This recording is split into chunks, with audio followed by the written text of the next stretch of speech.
Our attention is brought to Acts 27 tonight, and I was sharing again with some of the saints in the back. Today is the day of ending chapters in our lengthy studies. Leviticus 24, we brought that to a close and thus ended the study through Leviticus.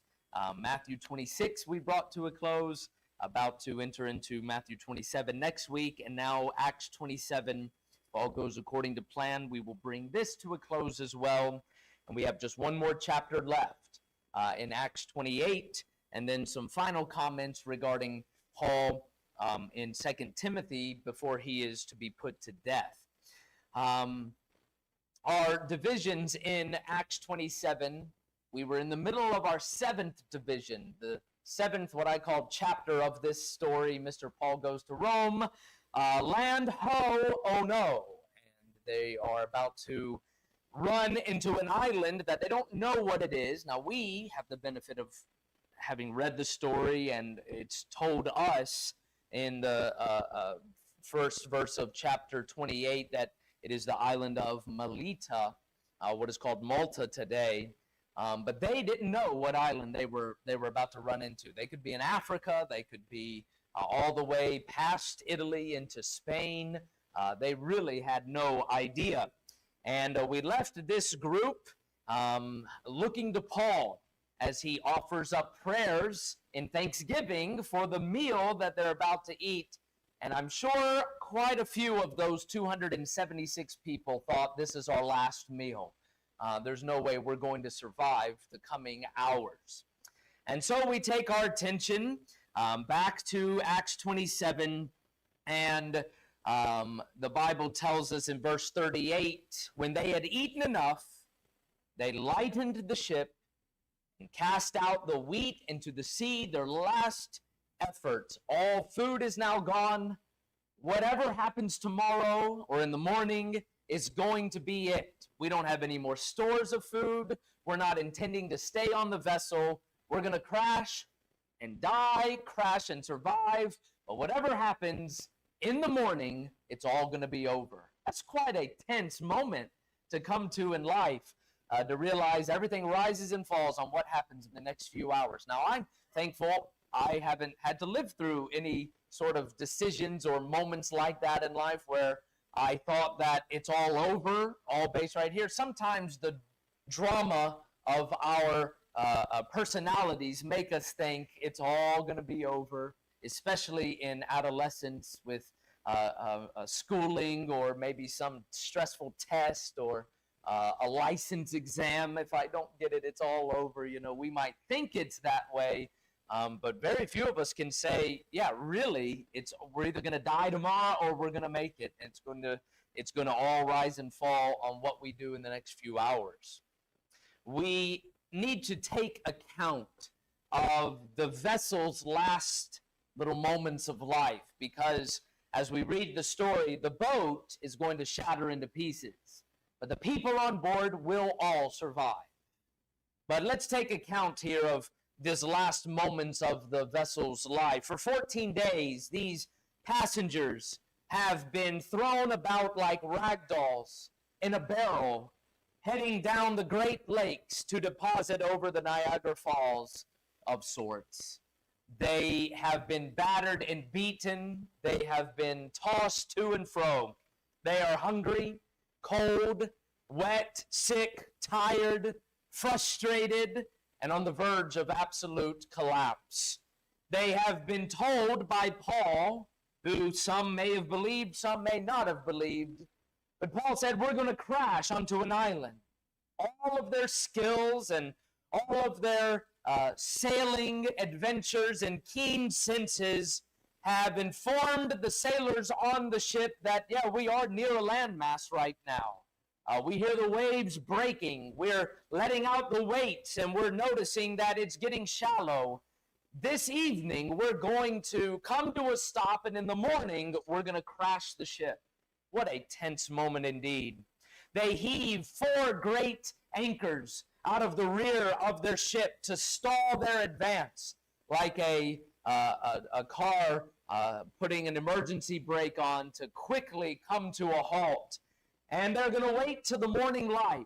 not in hopes of salvation, but in hopes of finding a place where they can crash their vessel so that it won't spell their immediate doom. The sailors on board during the night decide to meet in private, and they plan a mutiny against Julius the centurion and plan on leaving the passengers and the prisoners behind. They act as if they're going to lay out the front anchors. And Julius, ever watchful, ever discerning, was a notable warrior on land, but a novice seafarer. He sees the men bustling about, the sailors at the front of the boat, and he lets them move unhindered. Hey, they're going to let the anchors out the front. But Paul, a veteran of 3 prior shipwrecks and counting hundreds of hours in the sea himself, immediately picks up on their ruse, realizes that they are about to abandon ship, and they're the only ones that could hope to sail the vessel into the shore and have a hope of survival. So he catches Julius's arm and calls to him over the waves of the storm, "Unless the sailors remain in this vessel, none of us will be saved."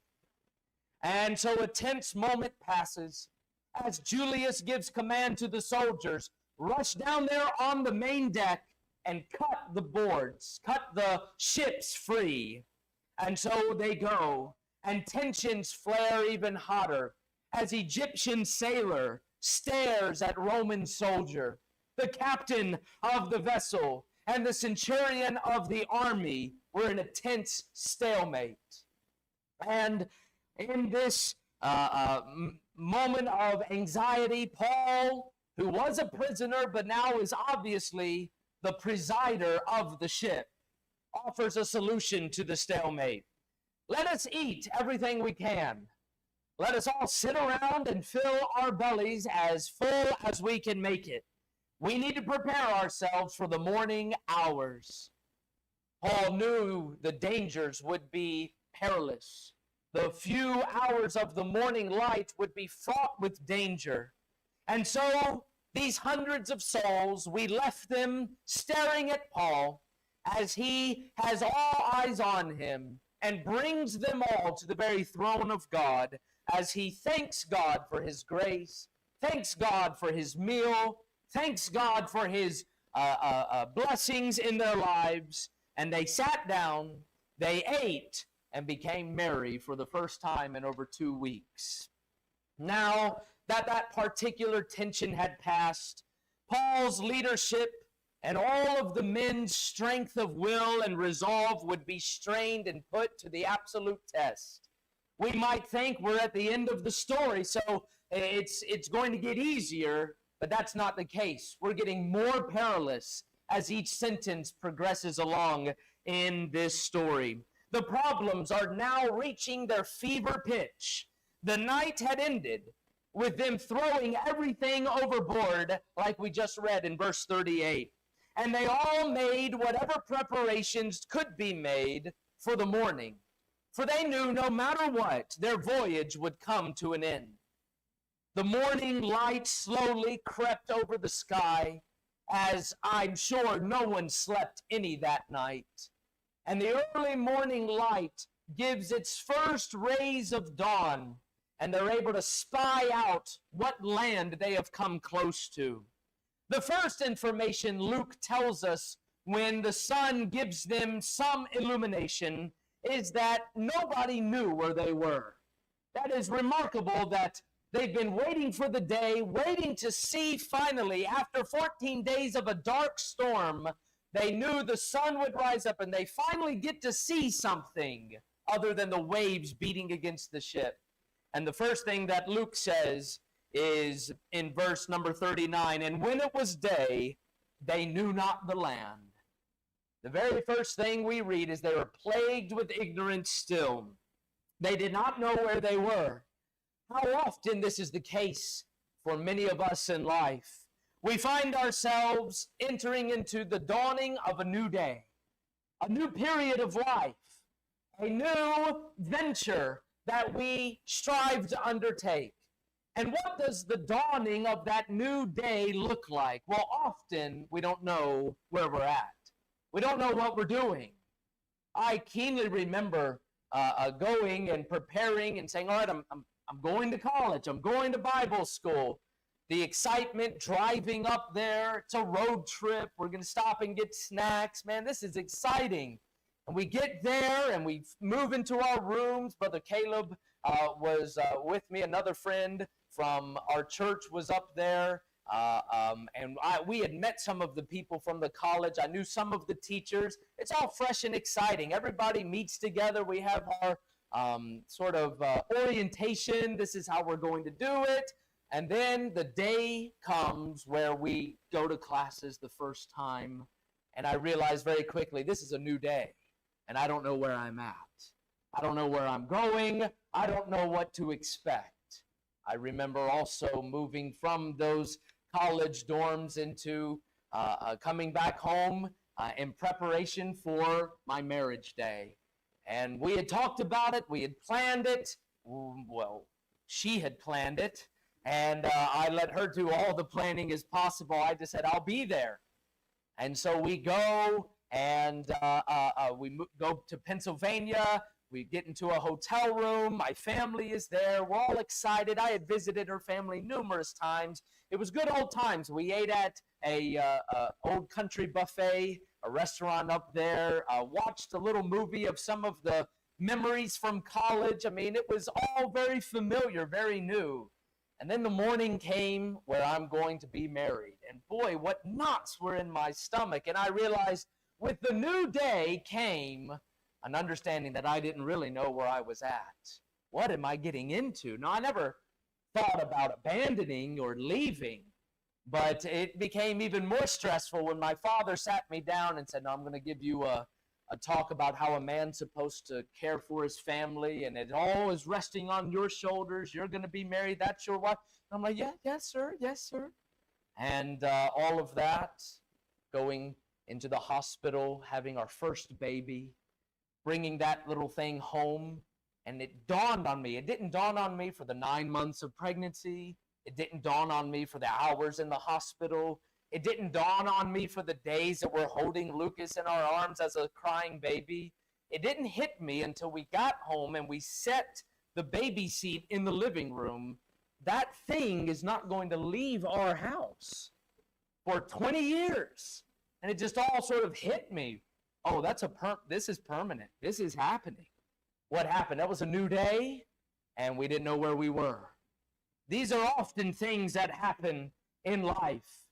As we set forth in a new direction, set forth in a new environment, a new job, a new work, we're moving, whatever it might be. And so very often we find ourselves in utter confusion as to what am I expected to do? How am I going to make these ends meet? And it is often the case that we enter into new mornings of ignorance, adulthood, marriage, children, an empty nest. I'm talking to a family, a teacher friend of mine from school that I've kept in contact. His children were the age of my children in school. When I was in college, I played with them as little babies. Now they're leaving the house, and he said, I've got one more child, and then they're all gone. He said, what are we going to do? The feelings of an empty nest. I hate to say it, but after the empty nest often comes those feelings of growing old, the advanced stages of life. All of these can be new mornings.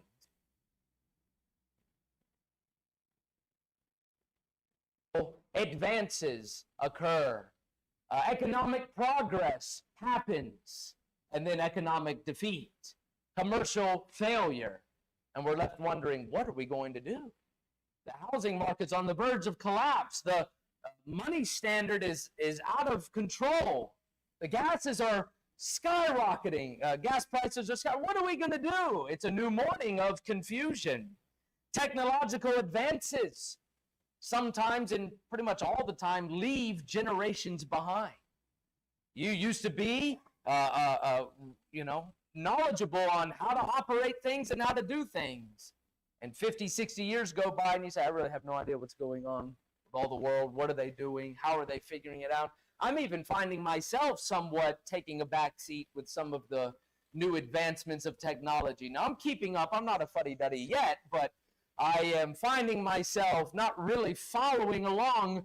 Now, what does that three-letter phrase mean? I go and Google it, so I still can hold a conversation with young people.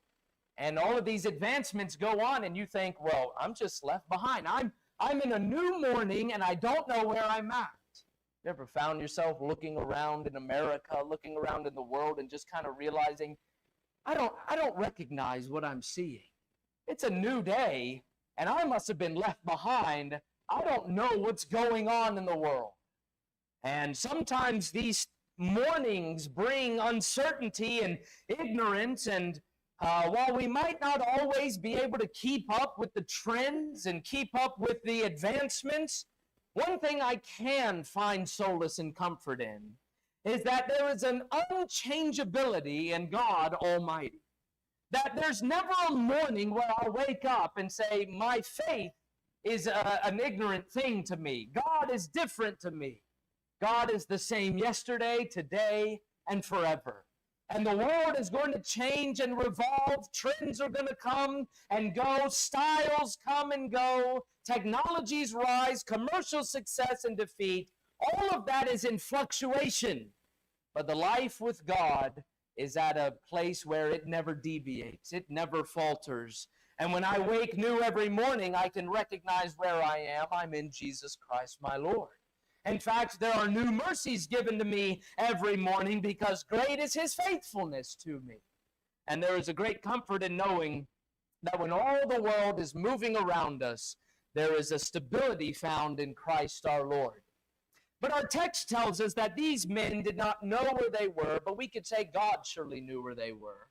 In fact, by the end of this story, we'll realize God put them exactly where it was the best place for them. Since they were going to crash, he gave them the very best place to crash. Because 276 people, that is everybody on board, did not die in the boat crash in 60 AD. We have people die, sadly, in boat crashes today, in Carr Lake, in Lake Gaston, down at the beach. People die. My wife and I were reading a news article where a family of 6 died by being struck by a train, stopping on the railroad tracks. One would think we have learned, after so many years of having railroad tracks, you just don't stop on a railroad track. But yet there it was, and of that car, 3 of them were children in Florida. Things happen. How in the world are you going to have 276 people on a waterlogged, sinking vessel crash into an island and not have one of them die?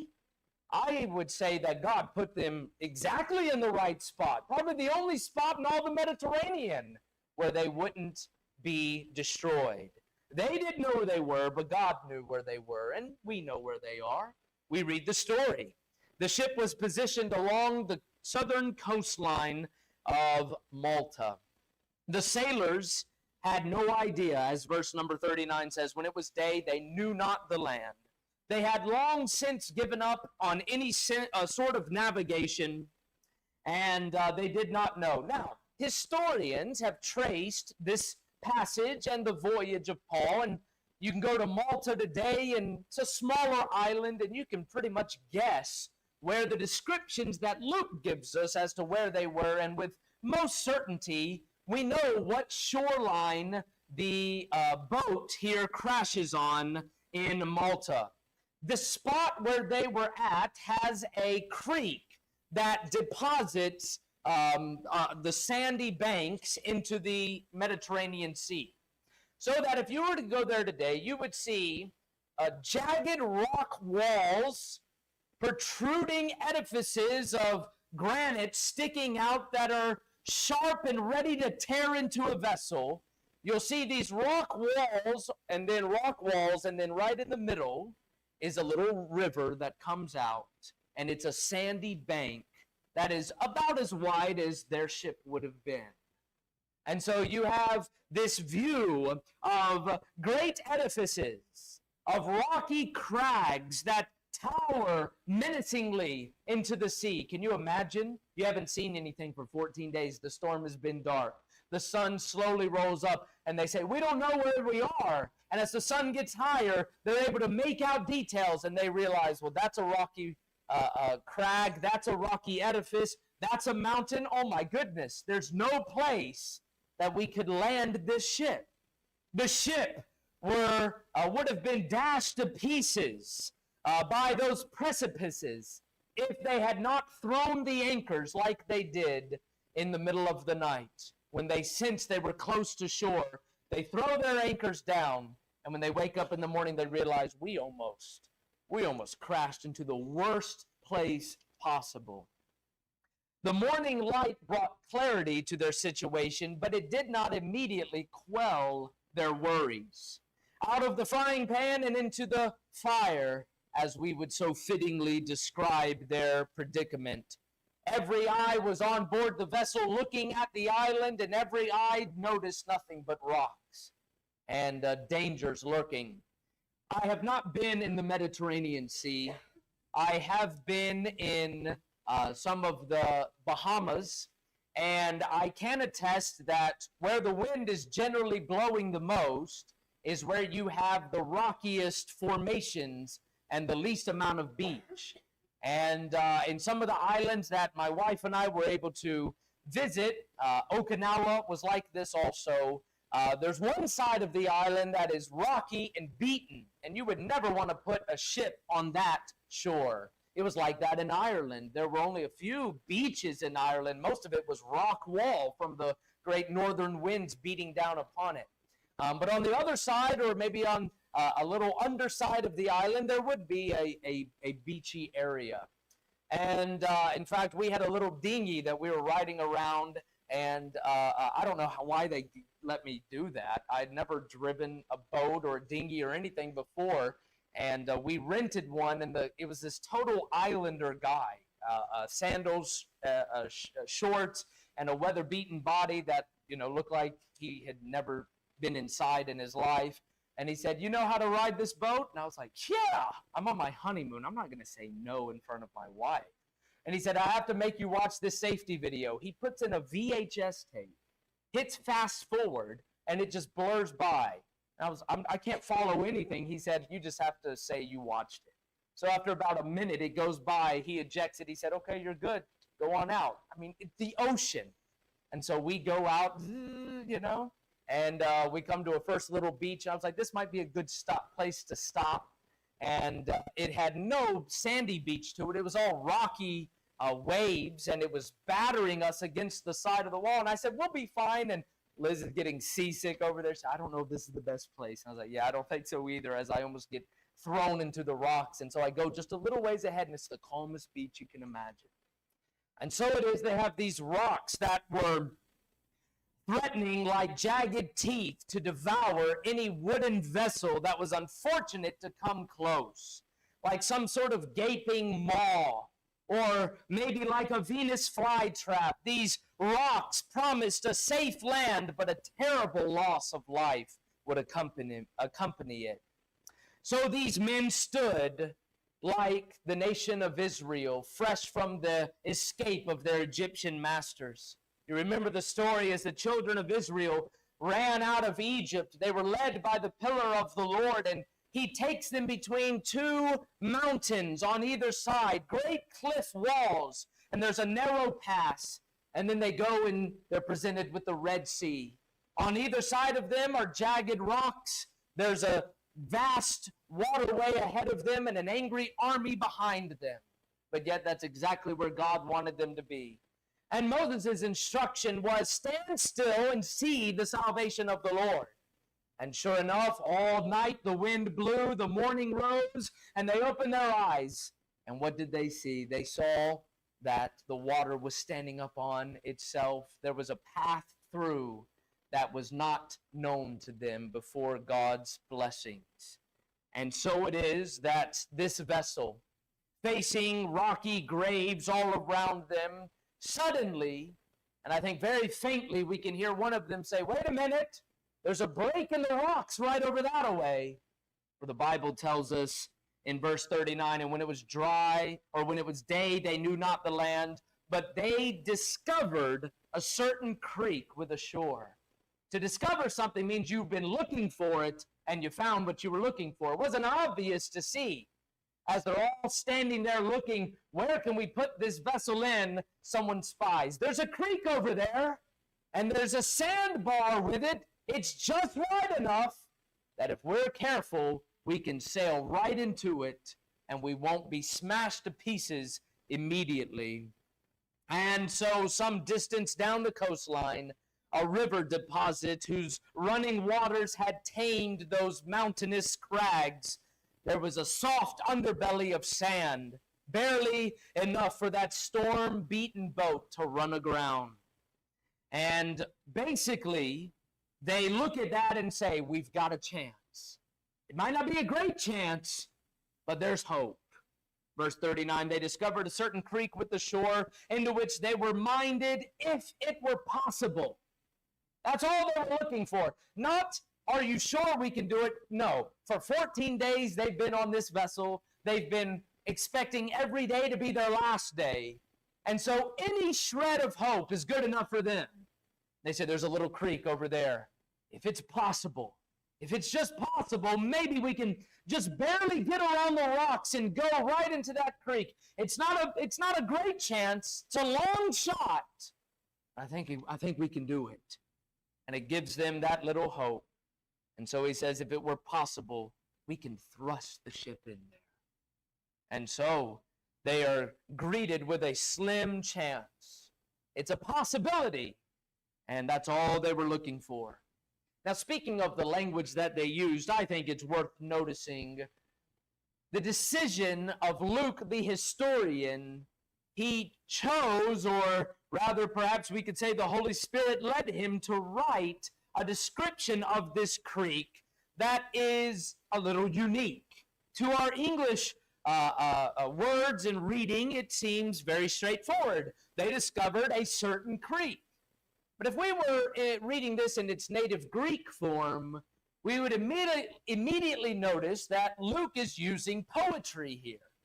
Poetry in the middle of a story that is supposed to be very factual and historical. Well, that's exactly what he does. He uses a unique word for the word creek. The normal word for creek, or stream, or river in Greek was potamus. It is the word that is used for the Potomac River. It is used in Mesopotamia. Meso is two, Potamia is rivers. And Mesopotamia was a land between the two rivers, like Mesoamerica's between the two Americas.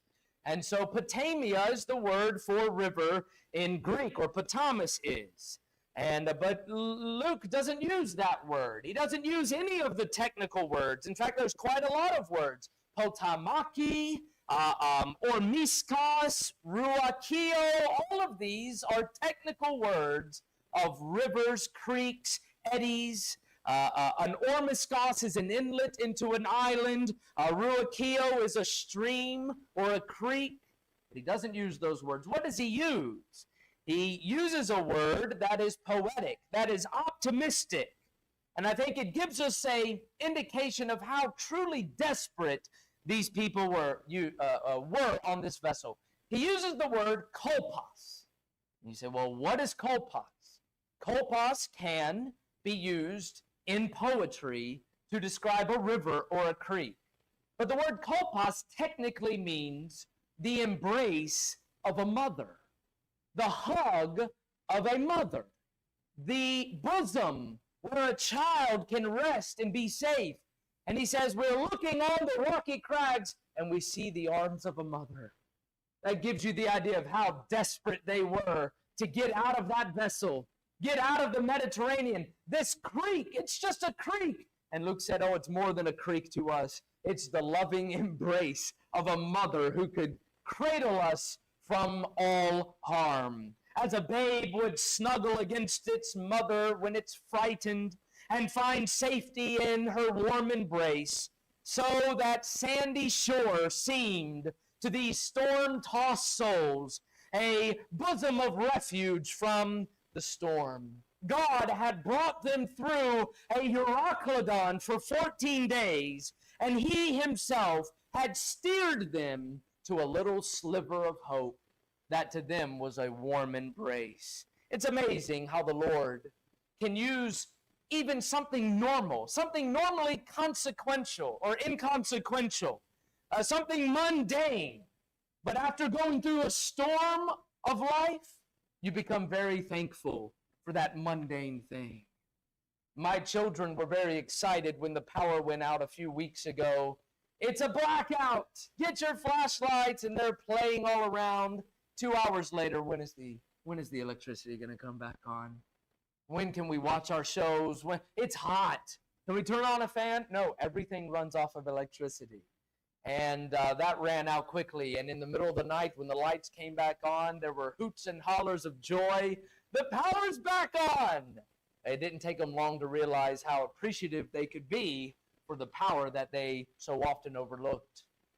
In a more serious way, it wasn't until Sophia had her dire breathing moments where I was wondering if she would suffocate and die before I began to realize I'm thankful for the breath that I have. I'm thankful that my other children just sleep soundly. Occasionally through the night, I'll get up and just watch them sleep and just be thankful that they can breathe in and out. I wouldn't have really thought about that had not we had such that dangerous threat overtake us. And breath itself can be a blessing when we go through a storm, when it's robbed from us. It has been said we fail to appreciate something until it is taken away. And so this creek is just a creek. It's a nice little creek. It's a little outlet to the ocean or to the sea. It's a creek. And Luke says, you stop it. It's a mother's embrace.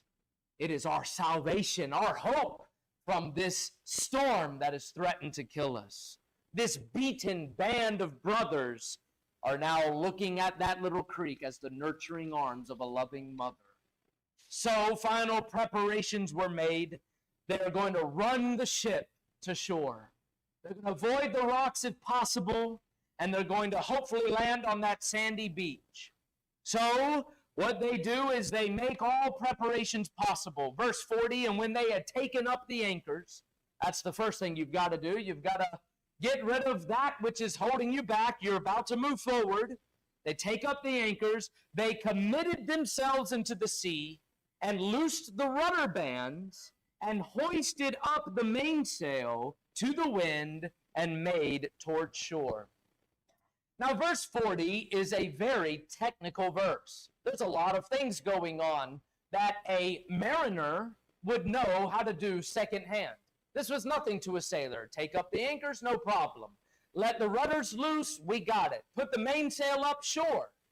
Now imagine that night before all the sailors leave. And then the morning comes, and Paul and Tychicus and Luke and Julius are there, and they say, okay, prisoners, we've got to bring up the anchors, we've got to loose the rudders, we've got to strike the sail, and we've got to steer towards that inlet. And not a one of them on board would have any idea how to do any of that. That's why Paul said, unless the sailors stay on board, we're not getting out of here. Notice how much the sailors did to get them to where they needed to go. These ancient ships were steered by two large paddles, if you could envision it, one at each hind quarter. And when they were anchored, they would pull these rudders, these steering apparatuses, up onto the side of the vessel, and they would tie them off and keep them above the waterline, and the anchors would be laid. And they lashed them with what are called here rudder bands, and they would hold them out of the water. These needed to be loosed down into the water. There was a certain way to tie rope, a certain way to untie rope, a certain way to let things into the water, and all of this would have been second-hand knowledge to the sailors, as I said, but would have been very difficult for these prisoners to figure out. Not only did they have to let the rudders into the water so they could steer the vessel, but they also needed to expose some of the sail to the wind so that they could get the right headway to steer the ship away from the rocks directly in front of them and off to the side. And so they bring the foresail out and they hoist it up. Remember, they had a storm sail that they either lost or would take down and put this foresail up. And this doomed ship was let loose into the water. Bible says they committed themselves into the sea, and they said, this is our shot, this is our chance, we've got to do it. One can only imagine how bad this would have gone for the prisoners and the soldiers to try to figure out, all while they're threatened to be beaten against those rocks. Thank God the sailors stayed in the vessel. Thank God Julius made that decision, you're staying with us. And they were able to be of a great benefit for them. Another valuable lesson confronts us here with this story. When we are faced with dangers, or when we're faced with uncertainty, when we're faced with moments that cause us fear and anxiety, Anchors Weighed offers us a great benefit. You can put the anchors in, so to speak, slow down things, and stand still to see the salvation of God. There's more than a few verses that say, be still or wait on God. And what a blessing to put the anchors in when your life might seem like it's careening out of control, to say, let me stop, let me commune with God. But let me also point out that once we have a path open, once God's will is discerned, it changes from stand still and see the salvation of God to move out and go on in the way that God has provided for you. And there are times where we need to lower the anchors, but there are times where you've got to pick up the anchors. There are times of life when God makes his will clear, you just don't stand by anymore. You don't wait. You now move into action. And there's times to wait, and there's time to move. And sadly, it's hard for Christians sometimes to discern when to wait and when to move. Some wait too long. Some don't wait at all. Some move too early. But I will say, when God makes his way available, it is not for the coward to rise at that time. It's for the courageous. God wants us to go. Let's go. Imagine us witnessing God opening the door for us to move into this building some many years ago, and praying and seeing the direction made. And imagine if we met together and say, wow, we just prayed and the price was lowered. They said they'll allow churches, but I don't know if that's it for us. And we sit around and just wait. No, that wasn't a time for waiting. That was a time for acting. The very first thing we did was, preacher, call the man. Let's get an appointment set up. My wife and I rushed over here, and the door seemed to be closed, and we came back and prayed. And 3 weeks later, the Lord opened that door wide for us. There's not a time when God opens the door for us to say, now, we've got to really think about this. No, if God makes it clear, you get up and you get going. And so they look, there's nothing but rocks. They see the creek, that warm embrace. They say, that's our only shot. Let the anchors up, we're going. I can appreciate the gusto of that decision. It's possible, it's very slight, but we can do it. And what a blessing to know, with God, all things are possible. He's never going to lead you out and abandon you at that moment. He's going to let you, if need be, like Peter, walk all over the waters and walk on the storms to get to where he wants you to go. And so the ship advances forward, and the bracing for impact comes, and they're about to run aground on the creek bed. We are told in verse number 41, and falling into a place where two seas met. That is, the water running from the creek and the Mediterranean Sea. There was a conflux there of the water. They ran the ship aground, and the forepart, that is the front of the ship, stuck fast and remained unmovable, but the hinder part was broken with the violence of the waves. So they crash it in. The nose digs deep into the sand, and the rear of the vessel breaks into pieces. I don't know if there were people in the rear or not. One would imagine they would be all thrown forward with the sudden jarring of running into the ground. And this was a not an uncommon practice to run your ship on ground when you're threatened to be destroyed in the middle of the sea. And so probably the sailors and Paul and others would have informed them, we need to get to the front of the ship where it's going to be its most secure. And they crash into the on the western bay there on the ship on the island of Malta. The rear was exposed to great violence of the waves, so that it soon disintegrated under the heavy pounding of the sea. Paul had not promised the ship would make it, but he said all aboard would make it. And so it is, the vessel's life comes to a close, shattered in the Mediterranean. And the people on board are about to be scattered. And now we come to the final division of the chapter. Acts 27 from verse 42 to verse 44. We have to kill or not to kill. And then you better know how to swim. We read here the dangers are mounting high. They've now avoided the rocks, and they're on the actual beach, but the back of the ship is cracked and splintered, and they aimed their shot, and they made it where they were going. The ship is struck near, but the sailors who had threatened mutiny earlier are now replaced with the soldiers who are threatening a coup and an outright slaughter. We read in verse 42, and the soldiers' counsel was to kill the prisoners, lest any of them should swim out and escape. From one problem to another. Paul, a leader, he's been able to deal with the sailors. He said they tried to escape and we stopped that. Now the soldiers are pulling out their swords and say, Julius, we need to kill all the prisoners. But can you please just not for a moment? Can we just get out of this boat without having any more problems? But apparently not. The secret, if I'll let you in on a secret of writing, if you've ever wanted to venture into writing fantastical tales. The secret of good writing is tension. You want to have a success as a novelist to constantly have the hero in situations from which it seems impossible for him to escape. And yet somehow he finds a way out. If he delivers, or if the writer delivers his hero from one threatening situation, you've got to thrust him right back in another situation. That's what keeps the reader interested. Hairbreadth escapes are the stuff of which the best of stories are made of. But at times, the truth can be stranger than fiction. And this isn't a fiction tale at all, but it's a true story. And here we have Paul saved from the sea, but now being held at sword's edge, where the soldiers are threatening to kill him and all that are aboard.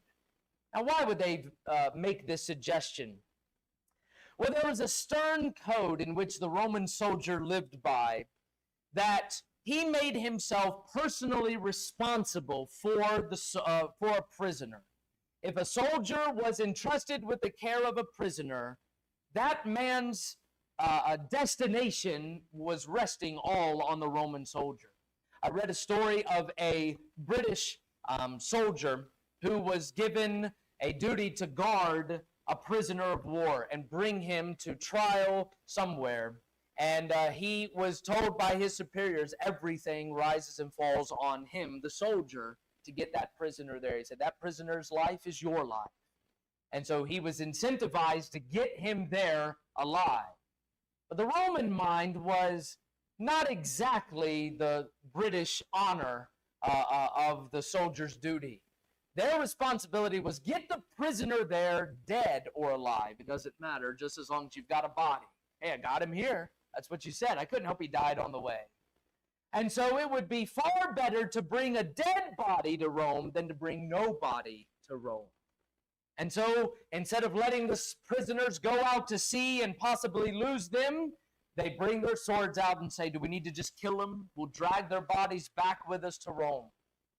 A dead prisoner is a prisoner that could be accounted for.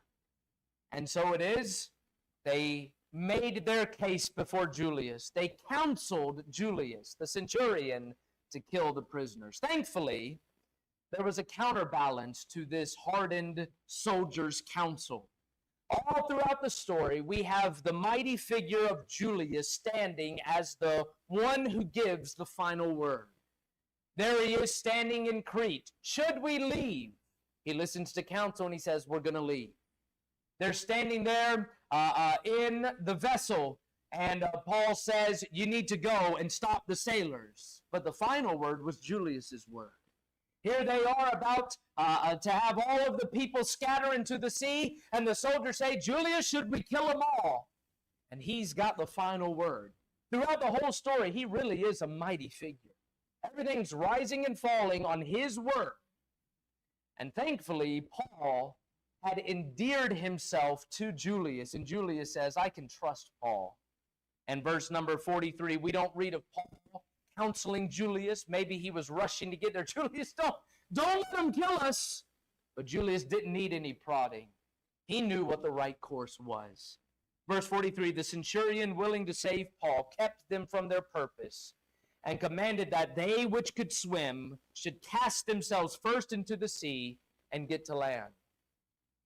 This is a bit of wisdom in the midst of chaos, and this is what you want in a leader. You want this in a centurion. You want this in a commander.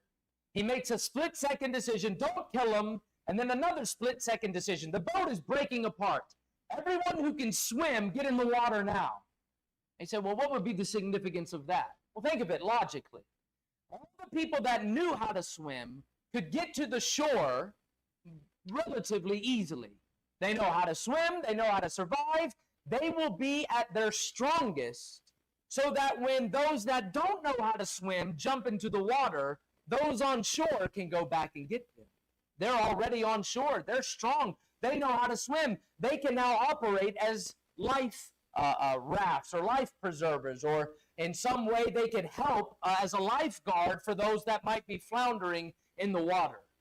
And so he says, all that can swim, get overboard now, swim to shore, and then the rest of us are going to make our way. And if you see us having problems, you can come and get us. That was the implication, and really a wise command indeed.